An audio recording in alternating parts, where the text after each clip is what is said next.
Conjugar, Centro Português de Apoio à Pesquisa Científica e à Cultura. Acreditamos que as ciências e as artes mudam o mundo. O conhecimento transforma, e isso nos motiva. 13ª Jornada Virtual Internacional em Pesquisa Científica, com o tema Educação, Sociedade e Práticas Educativas. Olá, meu nome é Emily Venâncio, eu sou aluna de mestrado do Programa de Pós-Graduação em Geografia da Universidade Federal do Amazonas e eu venho aqui para apresentar meu trabalho intitulado O Banco da Amazônia e sua Geografia Histórica no Amazonas, que eu realizei juntamente com outros dois coautores, o Tiago Oliveira Neto e o Fredson Bernardino Araújo da Silva. O objetivo dessa pesquisa é analisar e identificar as políticas territoriais que apresentaram relação com a criação e atuação do Banco da Amazônia enquanto mecanismo público de financiamento na implementação dessas políticas aqui no estado do Amazonas. Como procedimento metodológico, nós utilizamos a revisão bibliográfica em livros, teses, dissertações e artigos acadêmicos e também a análise de conteúdo teórico e específico sobre o Banco da Amazônia. Nós tomamos como período de análise o período entre 1942 até 1988 para identificar e analisar conforme nossos objetivos. Isso porque, a partir de 1988, a gente tem aqui no Brasil a nova Constituição Federal, no período já de redemocratização. Essa nova Constituição Federal, nós acreditamos que ela vai mudar de forma significativa o papel do Banco da Amazônia enquanto um banco de desenvolvimento regional. Por quê? Porque a Constituição Federal de 88, ela vai prever a criação dos fundos constitucionais para reduzir as disparidades regionais. E aí, esse fundo constitucional ele só vai ser criado mesmo em 89. 89, nós vamos ter a criação do Fundo Constitucional de Financiamento do Norte, que no período atual é a principal fonte de recursos do Banco da Amazônia para atuar na Amazônia brasileira com os seus financiamentos. Mas nós acabamos não escolhendo seguir por esse caminho, optamos por trabalhar com um período anterior a 1988 para entender basicamente o que estava se passando pela Amazônia durante esse período e qual o impacto e a importância do Banco da Amazônia enquanto um agente estatal, de um agente financeiro estatal, também durante esse período. Nossos resultados parciais. Com base na revisão bibliográfica e na análise do conteúdo teórico específico sobre o Banco da Amazônia, nós conseguimos identificar que o banco possui 4 períodos ao longo de sua história, cada período com um nome ou função diferente no contexto regional. O primeiro que nós temos é o Banco de Crédito da Borracha, que vai de 1942, que é o ano de sua criação, até 1950, que é quando o banco vai passar pela sua primeira metamorfose em termos de papel institucional. Seu segundo período é quando ele vai se tornar o Banco de Crédito da Amazônia. Esse período vai de 1950 até 1966. Posteriormente, nós vamos ter, já como Banco da Amazônia, que vai de 1966 até 1988, que em 1988 nós vamos ter a nova Constituição Federal Brasileira. E aí, a partir da nova Constituição Federal Brasileira, nós vamos ter o nosso quarto período, que vai até esse período atual. O primeiro período, enquanto Banco de Crédito da Borracha, que vai de 1942 até 1950, vai ser na criação do banco, no momento de criação do banco. O Banco de Crédito da Borracha ele vai ser criado em 9 de julho de 1942, por meio do Decreto de Lei número 4.451, sendo resultado dos acordos celebrados entre o Brasil e os Estados Unidos num contexto de Segunda Guerra Mundial, os conhecidos como Acordos de Washington. Basicamente, os japoneses tinham tomado alguns campos de produção da borracha sintética lá na Ásia, e isso fez com que os Estados Unidos e o grupo de países chamado de aliados tivessem que voltar seus olhares para aqueles países que já tinham algum tipo de experiência em produção da borracha. E é aí que nós temos a Amazônia, né? Os Estados Unidos, então, busca a Amazônia para conseguir, né, suprir a sua demanda da borracha. O principal objetivo do banco de crédito da borracha vai ser financiar esse revigoramento, essa volta da extração e da comercialização da borracha silvestre na Amazônia.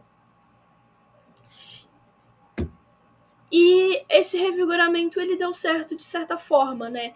Entre os anos de 1942, que é o ano de criação do Banco da Amazônia, até 1940 do banco até 1949, que é o seu último ano em atuação com o nome de Banco de Crédito da Borracha, nós vamos ter um aumento, nós vamos perceber um aumento no número da produção em quantidade de borracha na Amazônia. Né?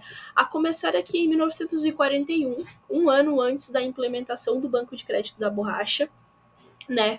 E em 1942 a gente já vai perceber um aumento nessa produção da borracha na região.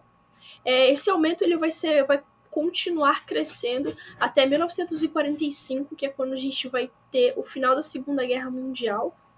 E aí, entre 1945 e 1946, a gente vai ter uma queda, uma leve queda aqui no gráfico, no número de quantidade de borracha produzida, né? Isso se dá porque a guerra chegou ao fim e também os acordos de Washington também estão perto de chegar ao fim.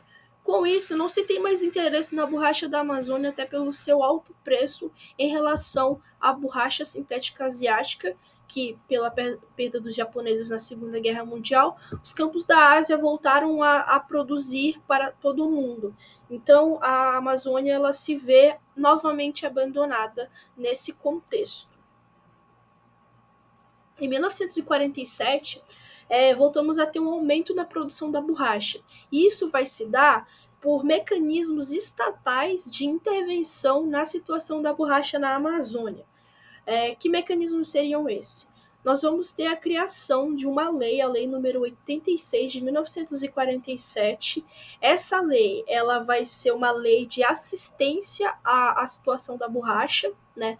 A gente vai ter a manutenção dos valores que se levavam em consideração ao longo do período de vigência do Acordo de Washington, e a gente também vai ter a criação de uma comissão executiva da borracha. Aqui no estado do Amazonas, entre os anos de 1941 e 1949, a gente também vai ter um aumento, né, dessa quantidade de borracha produzida.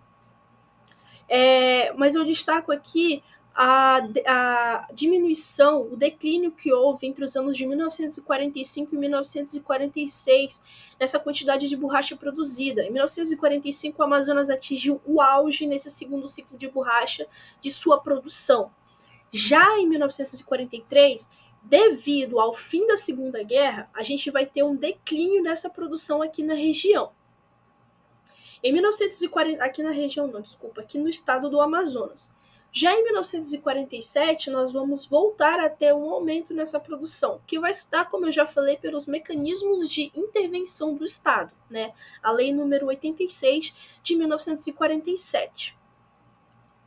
Qual o papel do Banco da Amazônia que a gente vai ter nesse contexto, né, de fim dos acordos de Washington, já passando por uma década de 50? Né? O Banco da Amazônia ele vai atuar principalmente na compra do excedente da borracha. Né? Ele vai atuar aqui, a sua capacidade de sustentação e manutenção de uma atividade produtiva vai ser um dos legados que a gente pode destacar que o Banco de Crédito da Borracha vai deixar na região. Além disso, a gente também tem as distribuições de suas agências no território e as especificidades de suas carteiras de investimento, que mais à frente a gente vai ter uma capilaridade desses eixos de financiamento, como por exemplo no período atual. Então, de maneira geral, o principal legado desse primeiro período do Banco de Crédito da Amazônia vai se caracterizar por essa estrutura institucional que vai se estabelecer aqui na região. O segundo período, né, nós vamos ter o Banco de Crédito da Amazônia, que vai de 1950 até 1966. Né? Aqui a gente vai chamar que o Banco de Crédito da Borracha vai passar pela sua primeira metamorfose em termos de papel institucional, que é quando ele se torna o Banco de Crédito da Amazônia, lá em 1950, por meio da Lei 1184. Tá? Qual que vai ser o objetivo dessa nova instituição, com esse novo nome, com essa nova função? Né? Vai ser o de financiar na Amazônia, direta ou indiretamente, a indústria, o comércio e a agricultura, além da comercialização e a industrialização da borracha. Então a gente tem aqui que o Banco de Crédito da Amazônia ele já não é mais o banco de um só produto, ele já vai começar a expandir suas linhas de financiamento. Né? Aqui ele vai tomar suas primeiras características como um banco de desenvolvimento regional. Inclusive, alguns autores vão falar que é o primeiro banco de desenvolvimento regional do país a partir do Banco de Crédito da Amazônia. Na década de 50, o Estado brasileiro ele vai intervir na região amazônica, né, por meio de diversos mecanismos. E o Banco de Crédito da Amazônia é um desses, juntamente com a Superintendência do Plano de Valorização Econômica da Amazônia. Ambos vão ter uma execução alinhada, né, juntamente com o Plano de Valorização Econômica da Amazônia e o Fundo de Fomento à Produção. Nesse segundo período, o que a gente vai ter de legado? Né? O Banco de Crédito da Amazônia, ele, infelizmente, não vai ter grandes legados nesse segundo período, ainda por acontecimentos do período do segundo ciclo da borracha. O banco, por estar muito tempo comprando os excedentes, ele vai deixar de cumprir algumas de suas funções, financiando outras atividades produtivas na região. E isso vai fazer com que ele não seja efetivo, né, no financiamento das atividades produtivas para além da compra do excedente da borracha. O terceiro período já é o Banco da Amazônia, que vai de 1966 até 1988. Ele vai passar por essa mudança por meio da lei número 5.122, tá? Sua principal função e seu principal objetivo nesse período vai ser o de se tornar um agente financeiro executor das políticas de desenvolvimento do governo federal aqui na região amazônica, né? Financiando as políticas de expansão das atividades econômicas na região e daqueles projetos atrelados à integração da Amazônia. O contexto político que nós temos aqui é um contexto de regime militar, né, onde as ideias para a Amazônia seriam aquelas ideias de desenvolvimento, desenvolvimentistas, integrar para não entregar. Então, o objetivo era ocupar a Amazônia. E o Banco da Amazônia vai ser um desses agentes que vão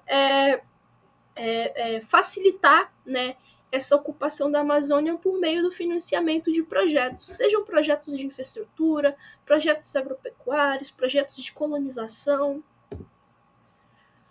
Ele vai atuar como um verdadeiro banco de desenvolvimento regional, né, com mais recursos e aumentando seu raio de ação aqui na região. Então, o principal legado que ele vai assumir nesse terceiro período, né, é o de ser na implementação dessas políticas, né, o de ser um banco de desenvolvimento, né, que também vai viabilizar a ocupação privada aqui na Amazônia como parte dos planos estatais para atrair o capital privado. Considerações. Bom, como principais considerações, a gente pode ter que essa trajetória do Banco da Amazônia, ela reflete as dificuldades e as limitações do planejamento estatal para a região anteriores à década de 60, ali naquela primeira parte do século XX, né? A sua existência, seu contexto de criação e suas mudanças mostram as diferentes forças que estavam sobre a Amazônia ao longo do século XX, com estratégias de desenvolvimento nacional, interesses globais e também as especificidades regionais. A atuação do banco, ela exemplifica de que maneira o Estado utiliza mecanismos financeiros para legitimar e operacionalizar as transformações no território. Essas são as referências que nós utilizamos nesse trabalho. Obrigada pela atenção. Realização, Conjugare, Centro Português de Apoio à Pesquisa Científica e à Cultura. Apoio, Editora Cravo. Inscreva-se no canal, comente, curta e compartilhe. Obrigado por assistir.